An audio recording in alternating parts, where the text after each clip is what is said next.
Moi, il y a une question qui me tient à cœur, que j'ai vue, que je trouve qui est importante, c'est est-ce que ça concerne toutes les communes, plutôt les communes rurales, etc. Euh, et ça, je pense que c'est un point important dont on veut vraiment vous convaincre. Et c'est tout aussi la pertinence de cette pluralité d'énergies renouvelables, c'est le fait qu'il y en a pour tout le monde. Et on a parfois entendu, et d'ailleurs on l'entend, et c'est vrai, je ne reviens pas sur ces phénomènes de concentration qui peuvent exister, mais les énergies renouvelables ne doivent pas être portées uniquement par les territoires ruraux et par les communes et les campagnes. Voilà, et les communes rurales, pardon. Hein.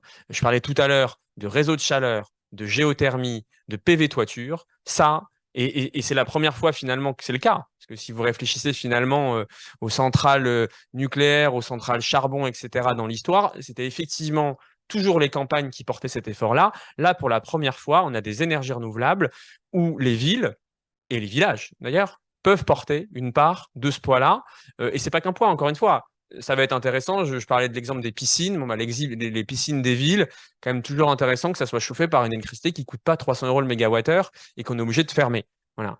Mais je pense que c'est important de le dire.